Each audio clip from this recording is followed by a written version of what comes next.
She brings wealth and health to her audience by tackling hot topics around substance use disorder, mental health and wellness.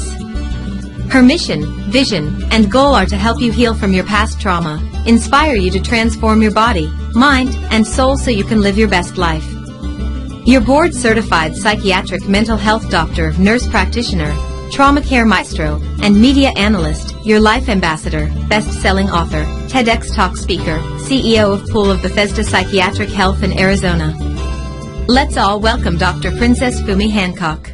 Hello everyone, thank you so much for joining me. For those of you who do not know me yet, my name is Dr. Princess Fumi Hancock. I'm an African, a Nigerian princess that's living in Diaspora out in Arizona here. Those in Arizona know me as a board-certified psychiatric mental health doctor of nurse practice with practice out in Arizona, California, New Jersey, and some other places. And of course, people call me the Princess of Suburbia, the Princess in Suburbia off of the social platforms. Others call me your compassionate trauma care maestro. So welcome to my channel. Welcome to my podcast. If you have not gotten a chance to take a look at what I have, the goodies I have for you in store for you in my podcast, please Google Tear the Veil with Dr. Fumi, F-U-M-I. Tear the Veil with Dr. Fumi. I can be seen in most platforms, podcast platforms. iHeartRadio, iTunes, and a host of others. All right. And of course, on YouTube, I can be seen as the Princess of Suburbia and also the International Diaspora Network channel. So thank you so much for joining me. So, just recently I did an episode, and that episode had to deal with trauma. I was talking about people making sure that we're not underestimating other people's trauma, that we're not stomping on other people's trauma. And so during this, I happened to give an example, and the example of the one that I gave was that of the American paparazzi, Meghan, and the husband. All right. So, well. I did not realize that I was going to get a lot of comments, a lot of people writing me over that, a lot of angry people. They were just incredibly angry. And why were they angry? Some even went as far as telling me, oh, Meghan does not have any trauma. This person doesn't, the husband, Harry doesn't have trauma. I mean, all sorts of things. So, number one, thank you for the comments. Number two, thank you for liking. Number three, thank you for subscribing. Let me just put that out there. Now, while I do understand, right, some even went as far as questioning my degree, And I'm like, wait a minute, all I did was 15 minutes of a show about trauma. And the only thing that people could focus on, at least few of them could focus on, was the fact that they just didn't like Harry. They just didn't like Meghan. They hated Meghan because of Harry. I mean, all sorts of things. And the truth be told, when I saw all the plethora of comments, it just proved my point. People are getting more angry. People are getting more, just more dissociated. People are not listening to one another. People are not being compassionate anymore. There is no empathy. Empathy is eluding a lot of people, and it's very, very sad. Can I just say that again? It's very sad. Now, while as an African princess, right, as an African princess who happened to come from a royal family, perhaps maybe I have another inclination, another insight to this that maybe some other people would not ordinarily have. I know for a fact that when several years ago, at least almost 25 years ago now, when I decided to write my book, oh my God, didn't I get a backlash? And even some of the things that I wrote right now, in that book, my very first book, I think, some of them, because of the things that I wrote, even though they were my truth, some people within the royal family did not appreciate it. Right. So for me, someone like me, I can understand that there were some steps that I took back then that now, the now me, who is almost 60, will not do. Can I say that again? When I was younger, I was in pain. I was going through a lot.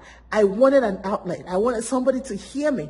And I knew that I came from a culture that was silent, that you do not tell your story out there. And that was my way of healing. Even though it was not appreciated by some, but it was still my own way of beginning my journey of healing. And because somebody makes a misstep, doesn't necessarily mean that we have to write them off. It doesn't necessarily mean that we have to now say all of a sudden, everything that they said, we don't want to hear. This is what happens when somebody eventually completes suicide, and then now we start talking again. Oh my God, somebody should have helped her. Da, da, da, da, da, da. We need to quit judging people. We need to quit because, frankly, you're not living inside their home to even know the truth. You don't know if Meghan is experiencing or has experienced or did experience trauma. I personally don't have an idea, right? And so because of that, like I said earlier, I have my own opinion of things that I would not have done if I was them. But putting that aside, as somebody wearing a hat on psychiatry, I have to put that aside and look beyond and see probably pain that maybe some of you all are not seeing. But this episode is not even about them. I just wanted to do that and then segue into what I want to talk about. And what I want to talk to you about today is that we must stop stomping on each other's life stories. Can I say that again? Stop stomping, S-T-O-M-P-I-N-G. Stop stomping on your fellow human beings' life stories. You never lived with them. You don't know who they are. You really don't know, besides all the information, misinformation, right information, disinformation that we get on the internet, to even begin to hate anybody. So I've segued off of Meghan and Harry now, and just talking to you as a human being, and just asking you, do you have a life story? We all have a life story. I have a life story. And frankly, if somebody came up to me today and tried to undermine my life story, if somebody came up to me today and tried to undermine the fact that I had been in an abusive relationship, if somebody came to me today and tell me, oh, when you, princess, an African princess, was sleeping in a deep freezer in America, if someone said to me, oh, that's not true. If someone said to me, well, after all, you're an African princess, that should not be. If someone came to me now and started to talk to me about how my story doesn't matter, you better believe you're going to get a fight in your hands. Because here's the thing. My story is my story. Your story is your story. And nobody on the face of this earth has the audacity to even underestimate or stomp on your story.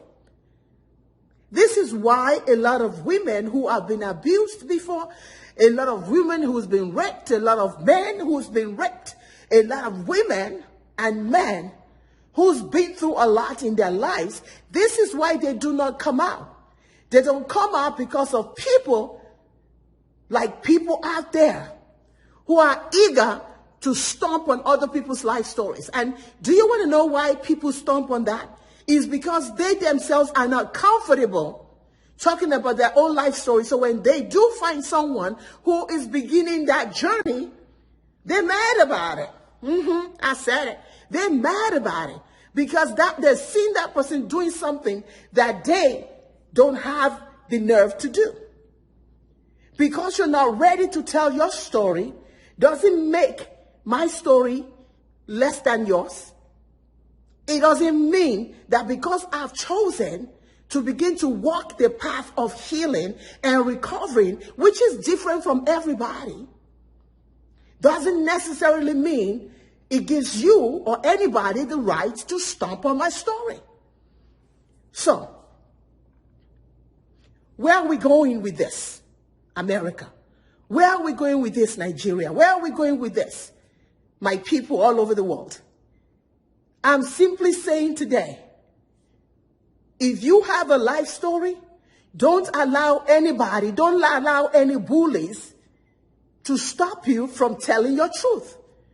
Because it is in you telling your truth that healing begins. I can tell you as a matter of fact, it's almost, 30 years now. Been through hell in my life when I used to live in New York, Staten Island precisely. Almost completed a suicide with 2 boys in my hands. I drove myself to Verrazano Bridge. If some of you are in New York, you know what I'm talking about. I was on the verge of plunging my car into that Verrazano Bridge against it when I saw flashes of my 2 boys who were then 2 and 4 or 3 and a half, something like that. And when I saw their image about them crying in the hands of another woman, my goodness, I pedaled back. Do you know that there are some people who did not have the opportunity to pedal back the way that I pedaled back?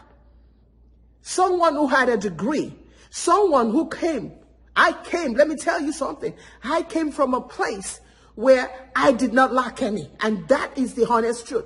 I did not lack anything. My dad made sure that we did not. We might not have had incredible a lot, but we never lacked anything. And so the shame and the guilt that how am I going to go back home to say that my marriage had failed? How do I do that? So I stayed away from the royal family. I stayed away, stayed away, and chose the path of completing suicide. But look at me today. If there was not a divine intervention, where would I be today? Would I even have the opportunity to now start helping other people on that journey?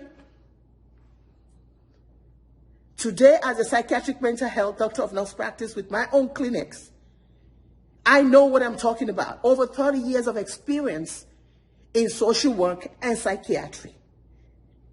It is important that we allow people to tell the truth, to tell their stories, whichever way that they feel it. Yeah, right. It might not be what you want to hear. It might not be what you think. But because frankly, in my own family, you don't be telling things like that out. So I cannot understand the anger that some people feel towards that couple, because it's like, okay, that's not something you're supposed to tell. But then I did it to myself. And I bought, I put a big brunt on my head over it. Some have gotten over it. Some are still stewing over it over 25 years. They're still stewing over it that, did she really write that? But the truth is, it is my story. It is what I went through. I is the operative word. Not what you think I went through. Not what you read about me. But what I went through. And perhaps I can look back now and say, okay, maybe there are some parts of it maybe I shouldn't have even talked about. I should have just ignored it. But when you are in serious pain, you don't be thinking about that. Half the time people think that it's about money. They think it's about, oh, you wrote the book so to make money. But that wasn't it for me. In fact, my first book was a series of journals that I wrote in my journey. It was a series of journals. Then it was after I had about maybe 20 journals and I said, wait a minute, somebody else can benefit from this. And would you know that people are benefiting? 25 years later, people are still writing me and telling me, my goodness, that chapter, this chapter, what you said about here, oh my goodness. So if you're watching this, quit telling me that I'm ranting, because I'm not ranting. I'm just in discourse. It is my desire that whatever anger that we are going through right now in this country, in this world, we need to quit it. We need to stop it and quit stomping on each other. Quit stomping on each other's stories. Quit stomping on each other's life stories. Quit stomping on each other. Keep getting angry about things. And trust me, I'm not angry. I'm just passionate about what I'm talking about right now. I'm very passionate. There's a difference. So let me just throw that out there before somebody else writes, quit getting angry, quit, ranting. We have to learn to respect each other. We don't have to agree with each other, but we can respect each other's opinions. And we can say that, and say that in a manner that shows that we got some sense. That not only shows that we got some sense, but that shows that we were We were raised and raised well. So that when you do not agree with somebody, or when you are not sure about something, you don't have to start your stuff by saying, oh, F you, SHU, all kind of nonsense. Instead of just saying, whoa, I never thought it this way. This is my opinion. What are your thoughts? This is how civilized people deal with each other. We need to start being civilized with our own stories. Because you're not ready to tell your story doesn't mean that no other people are not ready. And when they're ready, we need to empower them. We need to support them. Even when we do not agree with them, we can safely, lovingly pull them and say, that part maybe you shouldn't have said. And then those people can listen and truly listen. And they can get something from it and gain from your wisdom. We all need each other's wisdom, and that's the truth. No matter how little we are, no matter how big we are, we got some wisdom nuggets embedded inside of us. And that's what people who are in trauma want from us. Not ranting, raving like you all said. They want us to be able to usher them in on that journey. Because frankly, half the time they don't even know. You have people who are traumatized by their own trauma, traumatized by other people's trauma, watching other people's trauma, watching other people being traumatized by other people's trauma. I mean, you got all this slew. But at the end of the day, we're human beings. Human beings. What separates us from animals is how we treat each other. Even animals, when you look at a tiger protects its cub, its our cub. A leopard rises up when it sees threat coming.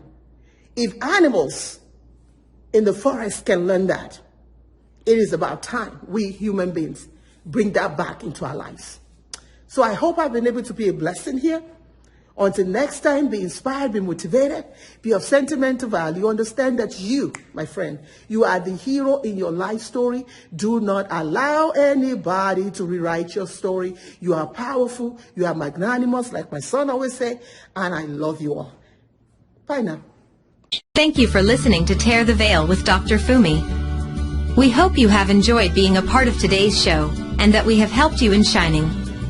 For further information, you can visit us at drfumiPsychdnp.com and pobpsychiatry.com.